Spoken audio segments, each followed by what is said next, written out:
Bonjour à tous et bienvenue. Alors, avant de démarrer la guidance, juste un ou deux points à soulever. Je vais essayer d'arrêter de dire tout le temps parce que j'ai regardé je regarde les vidéos pas en entier, mais le début pour voir si le son est correct, et je regarde aussi la fin parce que une période j'ai eu des soucis de vidéos coupées, donc je regarde si la fin, si la vidéo il y a bien la fin, et j'ai constaté que je suis tout le temps en train de dire c'est atroce, c'est terrible. Donc je vais essayer de ne plus le faire, ou du moins de le faire beaucoup moins souvent. C'est raté, voilà. Oh purée, ça va être dur ça. Qu'est-ce que j'ai remarqué d'autre? C'était quoi l'autre point? Ah oui, je radote. Je répète 10 fois la même chose. Alors d'habitude c'est Mamie qui radote, mais là on va dire c'est Mimi qui radote. Donc Mimi, elle va essayer d'arrêter de radoter, de répéter 15 fois la même chose. Ça permettra aussi d'avoir des vidéos plus courtes. J'allais encore dire c'est horrible, c'est terrible. Oh, bref, c'est pas gagné. Voilà, donc qu'est-ce que je voulais dire d'autre?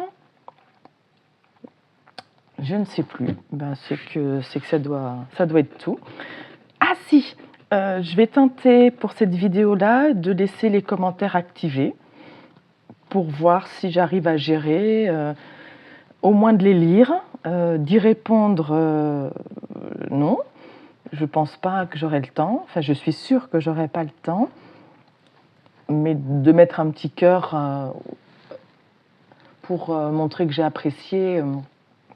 Voilà, ça, je devrais pouvoir le faire. Donc, je vais essayer sur les tirages qui sont généraux. Je ne le ferai pas sur les tirages pour les signes astro parce que voilà, il y a plus de vidéos. Donc voilà, je vais essayer de laisser sur cette première vidéo les commentaires activés, et je verrai si j'arrive à gérer ça ou pas. Voilà.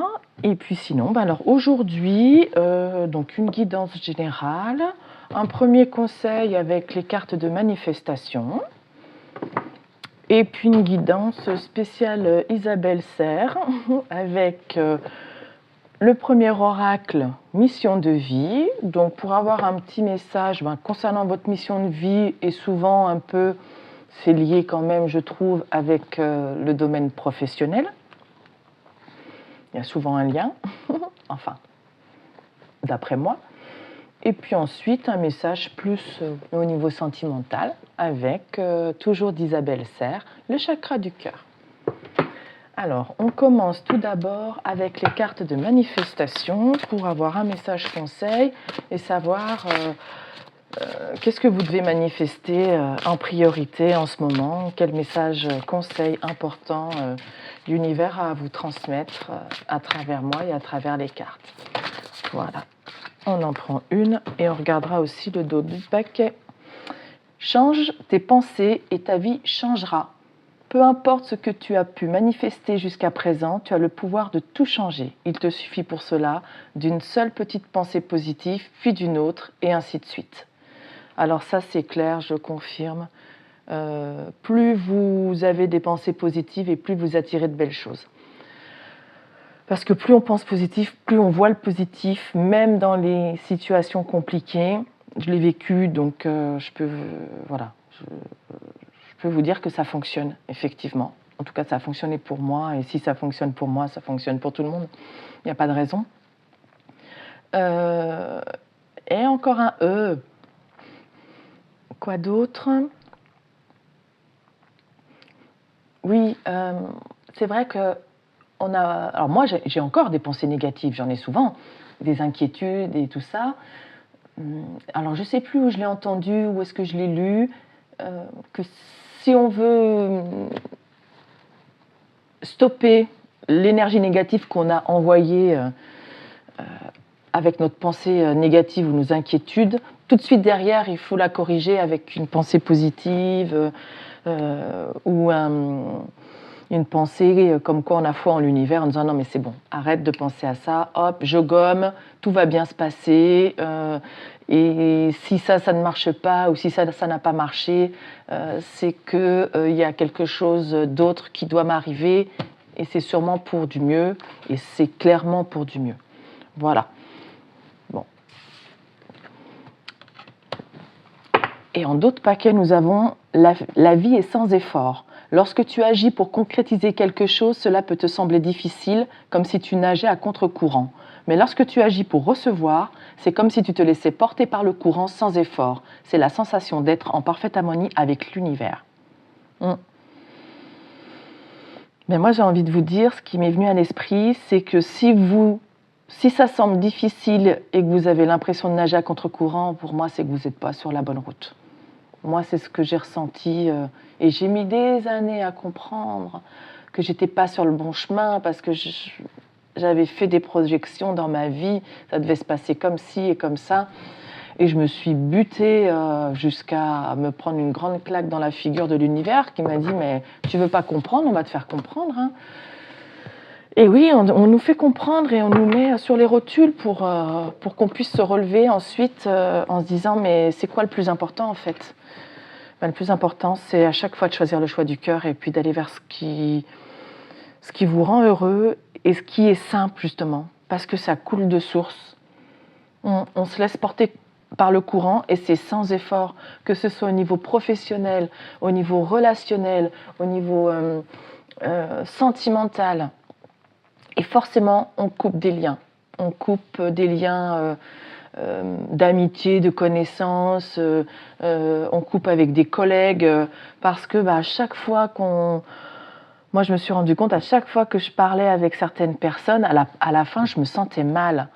Ils m'avaient saoulée, quoi. Je dis mais j'ai l'impression que ça fait des années, on est toujours sur les mêmes discussions et ça va jamais, et ils sont jamais contents de rien, et il faut tout le temps leur remonter le moral.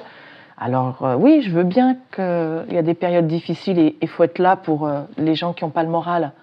Mais quand au bout de 5 ans, il n'y a rien qu'à changer, c'est que ces personnes, elles ne travaillent pas sur elles et elles ne font rien pour changer. Et elles préfèrent rester dans le négatif.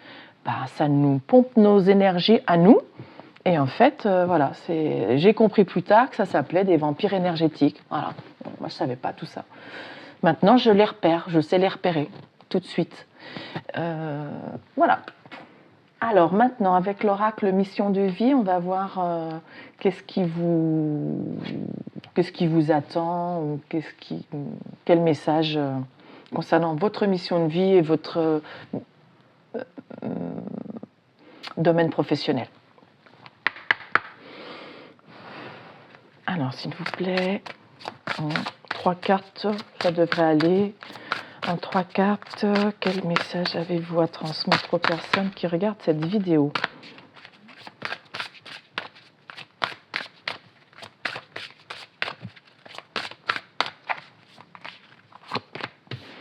Ok. Ah, changement de voix. Ouais, plutôt comme ça. Changement de voix, l'architecte et opportunité. Alors moi, voilà, ce qui m'est venu tout de suite, c'est, j'avais vu d'abord l'architecte, c'est à vous de construire votre vie. C'est vous qui êtes l'architecte de votre vie. Et en plus, vous avez la faculté de construire des choses, de créer de nouvelles choses, de vous lancer dans de nouveaux projets. Voilà, vous avez cette capacité d'être le leader, le déclencheur de nouveaux projets. Et là, avec changement de voix, c'est que vous n'êtes sûrement pas sur cette optique-là. Vous êtes peut-être dans un travail ou dans sur un chemin où vous ne créez pas, vous ne construisez rien, alors que votre âme, elle est là sur Terre pour que vous créez et construisez de nouvelles choses et des projets durables. Donc si vous aviez dans l'idée de créer quelque chose, ça peut être artistique, ça peut être voilà, ça peut être aussi en parallèle de votre boulot, hein. C'est pas forcément changer de voie professionnelle, mais il y a quelque chose à changer parce que vous êtes fait pour construire et élaborer des plans. Et vous allez avoir une opportunité où vous êtes là pour aussi élaborer des plans qui vont permettre des opportunités à d'autres personnes. Donc, voilà, je disais, ce n'est pas forcément un changement professionnel, mais ça peut être une activité que vous faites en parallèle de votre travail. Si vous avez un travail qui ne vous accapare pas non plus et qui ne vous prend pas toute votre énergie, sinon peut-être que c'est au niveau du travail qu'il faut générer un changement. En tout cas, si vous avez eu dans l'idée, si vous vous êtes posé la question, est-ce que je devrais changer de travail, ou je suis bien tentée par ci ou par ça, mais j'ose pas et tout, j'avais ce projet en tête, puis finalement je l'ai laissé tomber, et puis voilà, mais ça me trotte toujours dans un coin de la tête, allez-y. Là, on vous dit, allez-y, c'est une opportunité à saisir, c'est un projet voilà, qui va vous ouvrir des portes, peut-être sur d'autres choses. Et on a le rêveur. Ah bah alors le rêveur, c'est voilà, c'est l'occasion, l'opportunité de créer ce dont vous rêvez.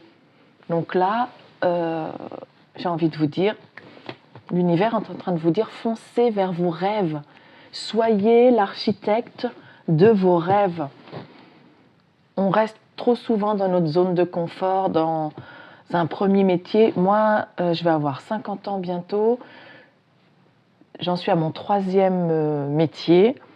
Chacun des métiers que j'ai fait, j'ai aimé le faire. Puis ensuite, j'ai eu l'impression d'avoir fait le tour. Ça ne me convenait plus. On change, on évolue.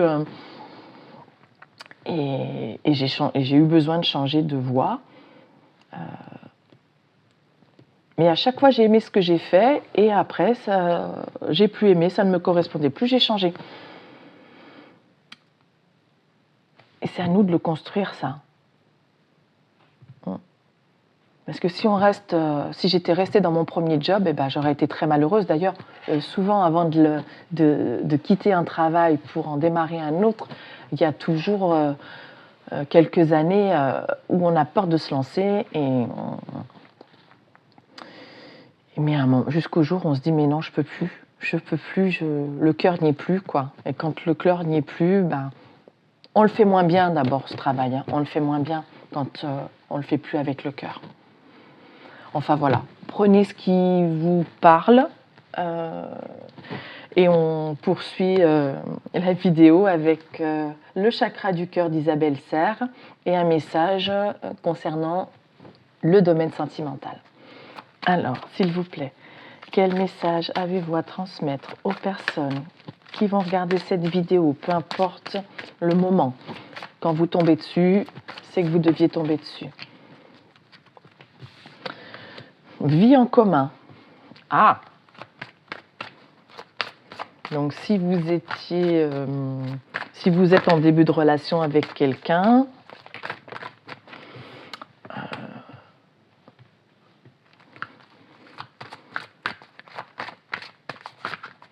c'est quelque chose qui va se développer, c'est une relation qui va se développer en direction d'une vie en commun. Rencontre par synchronicité. Donc vous avez plein de signes et de synchronicité envoyés par l'univers pour vous dire que vous êtes sur la bonne voie et que c'est la bonne relation pour vous et qu'elle peut mener à une vie en commun. Déplacement, distance géographique. Alors, déplacement, distance géographique, peut-être que pour... peut-être que vous posiez la question de vivre ensemble avec la personne à laquelle vous pensez. Mais ça va peut-être nécessiter un déplacement de l'un ou de l'autre, ou des deux pour se rapprocher au milieu, parce que vous n'habitez pas dans la même région ou dans la même ville. Mais vous avez des signes hein, qui vous préviennent que oui.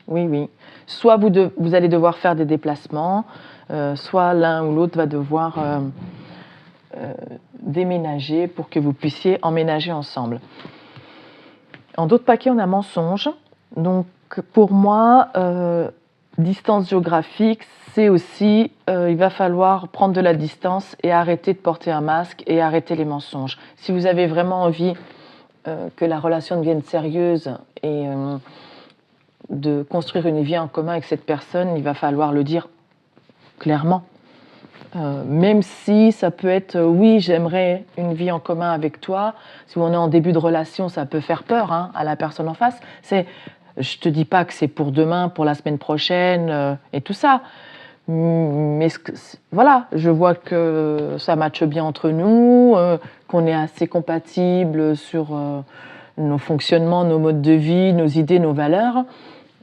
J'aimerais bien que dans peut-être 6 mois, 1 an, qu'on puisse vivre ensemble. Voilà, ça ne veut pas dire on vient de se rencontrer et je veux que dans 3 mois, on habite ensemble. Ça ne veut pas forcément dire ça. Je ne sais pas où est-ce que vous en êtes, vous, dans votre vie sentimentale. Mais en tout cas, le message, c'est que si vous souhaitez une vie en commun avec cette personne, c'est possible. Mais il y aura peut-être des déplacements et un déménagement de l'un ou l'une des deux personnes, voire des deux, si vous choisissez de vous rejoindre au milieu. Et il va falloir arrêter avec les masques. Et si vous n'avez personne dans votre vie,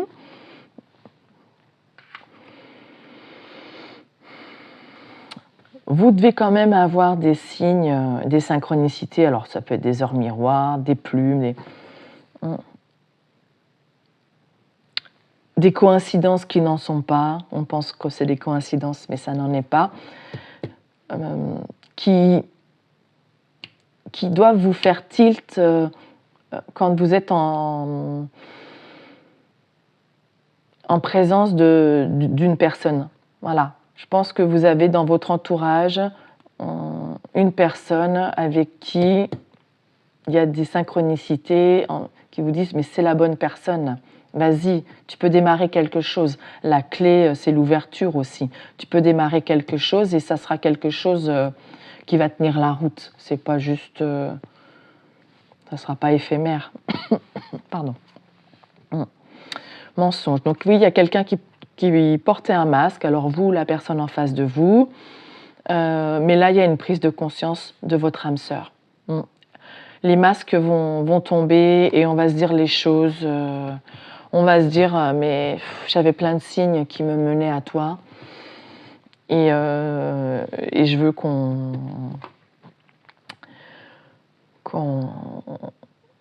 construise quelque chose ensemble, quoi, de durable.